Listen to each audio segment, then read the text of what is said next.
This channel's content is strictly for educational and informational purpose and does not endorse or promote any form of violence, harm, illegal activities, self-injuries and communal disharmony. চাকরিহারারা vote করবে, commission অযোগ্য মনে করে না। Supreme কোর্টে এই বিষয়ে জানাবে রাজ্য, বললেন শিক্ষামন্ত্রী। কিভাবে যোগ্য অযোগ্য ভাগ করা হচ্ছে বলতে পারবো না, বললেন শিক্ষামন্ত্রী ব্রাত্য বসু। আগামীকাল সুপ্রিম কোর্টে এসএসসি মামলার শুনানি।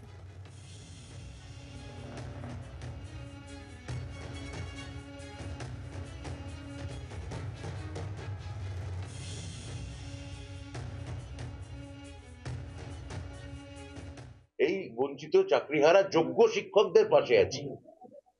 হ্যাঁ, তো সেখানে আপনি তাকে ভোটের ডিউটি, আমি জানি না ভোটের ডিউটি কি অর্থে তাকে ডাকা নির্বাচন কমিশন ডেকেছে। নির্বাচন কমিশন এটাই হয়তো বলতে চায় যে এরা শিক্ষক। এটা নিয়ে আমরা কেন প্রশ্ন তুলবো? আমরা তো তাদের তো যোগ্য শিক্ষক বলে মনে করছি, আমরা কেন নতুন করে প্রশ্ন তুলতে যাব?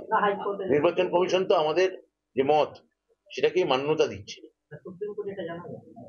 হ্যাঁ, জানাতে পারি। সুপ্রিম কোর্টে ভালো পয়েন্ট বলেছেন, আপনি যেটা বললেন আমরা জানাতে পারি। চাকরিহারারাই ভোট করবে, কমিশন নির্বাচন কমিশন অযোগ্য মনে করে না। সুপ্রিম কোর্টে এই বিষয়ে জানাবে রাজ্য, বললেন শিক্ষামন্ত্রী। কিভাবে যোগ্য অযোগ্য ভাগ করা হচ্ছে বলতে পারবো না, বললেন শিক্ষামন্ত্রী ব্রাত্য বসু। আগামীকাল সুপ্রিম কোর্টে এসএসসি মামলার শুনানি। ইতিমধ্যেই তার বক্তব্য আপনাদের সামনে আমরা তুলে ধরলাম। অর্থাৎ চাকরিহারারাই ভোট করবে, নির্বাচন কমিশন যোগ্য, নির্বাচন কমিশন এই পুরো বিষয়ে তাহলে অযোগ্য মনে করে না, কারণ তারা ভোট করবে। সুপ্রিম কোর্টে এই বিষয়ে জানাবে রাজ্য, বলেছেন শিক্ষামন্ত্রী। কিভাবে যোগ্য অযোগ্য ভাগ করা হচ্ছে বলতে পারবো না, বললেন শিক্ষামন্ত্রী ব্রাত্য বসু। আগামীকাল সুপ্রিম কোর্টে এসএসসি মামলার শুনানি। এই মুহূর্তে আমাদের সঙ্গে টেলিফোন লাইনে রয়েছেন বিজেপি নেতা রাহুল সিনহা। রাহুল দা, ব্রাত্য বসু বলেছেন চাকরিহারারা ভোট কর্মী হয়েছেন, তাহলে নির্বাচন কমিশন অযোগ্য বলে মনে করে না। সুপ্রিম কোর্টে এই বিষয়ে জানাবে রাজ্য, কি বলবেন আপনি?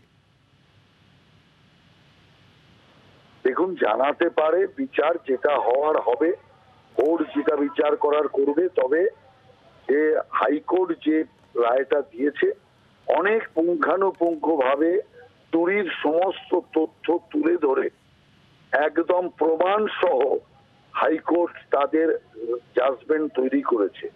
অতএব সেই জাজমেন্টই চোর প্রমাণ করতে অনেক বেশি যথেষ্ট। সেই কারণে এবার নির্বাচন কমিশন একদম শেষ মুহূর্তে ঘটনা বলে ঠেকায় পড়ে নির্বাচন কমিশন তাদের কাজে লাগিয়েছেন, সেটা স্বাভাবিক আছে। সেটা কতটা মামলায় গ্রাহ্য হবে সেটা তো সুপ্রিম কোর্ট হবে, কিন্তু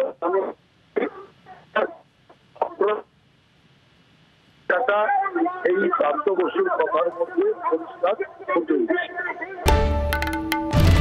বাংলার আওয়াজ, বাঙালির আবেগ, জি 24 ঘন্টা।